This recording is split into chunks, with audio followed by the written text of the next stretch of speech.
আজই ডাউনলোড করুন আর এনজয় করুন আপনার পছন্দের শো। ফুলকি ম্যাডামকে এইভাবে দূরে সরে থাকতে তো আমি দেব না, কিছুতেই না।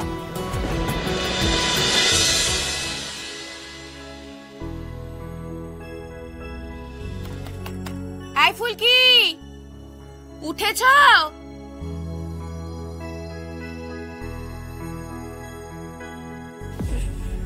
স্বপ্ন দেখছিলাম আমি। ও, উঠে গেছো তুমি? এই রেডি হয়ে নাও, অঞ্জলি দেবে তো। দিভাই, তোমরা আমার জন্য অপেক্ষা করো না, আসলে আমার শরীরটা না ভালো নেই গো। হ্যাঁ, শরীর ভালো নেই? কি হয়েছে? ডাক্তার কাকাকে ফোন করবো বলো। না না না না দিভাই, আমার সেরকম কিছু হয়নি, একটু ক্লান্ত লাগছে। তোমরা তো অঞ্জলি দেবে, অঞ্জলি দেবার পর খাবে তো, আমি স্নানটা করে নিই। হ্যাঁ,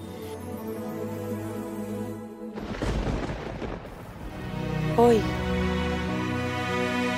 মিস করছো ভাইকে? আসলে আসলে দুজনে একসাথে অঞ্জলি দিতাম তো, তাই আর কি।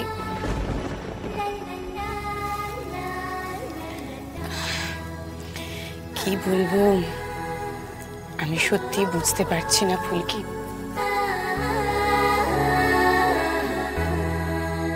আর এক্ষেত্রে তো সান্ত্বনা দেওয়ার মতো কিছু নেই, তাই না?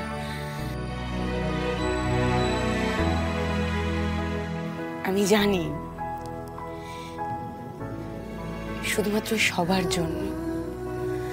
সবার জন্য তুমি তোমার কষ্টটা নিজের বুকের মধ্যে চেপে রেখে হাসি মুখে ঘুরে বেড়াচ্ছ।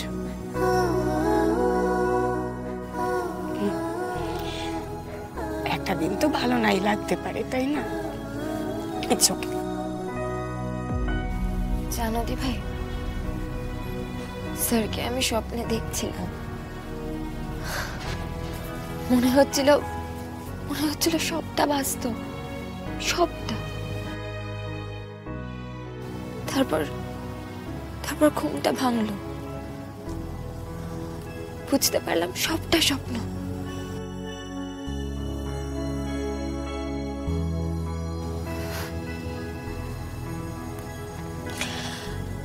আচ্ছা দি ভাই,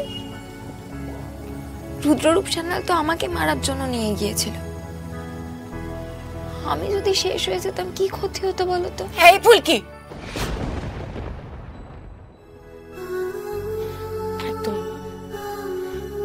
একদম এসব কথা বলবে না।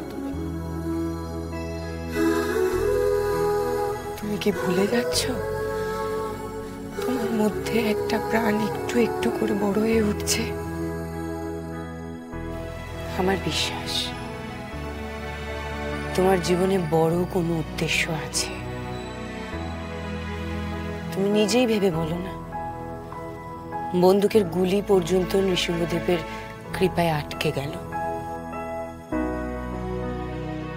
তারপর অরণ্য এসে তোমায় রক্ষা করল।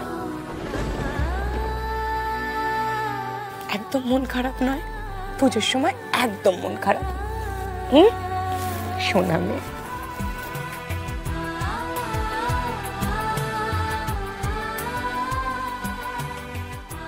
ফুলকি ম্যাডামকে এইভাবে দূরে সরে থাকতে তো আমি দেব না, কিছুতেই না।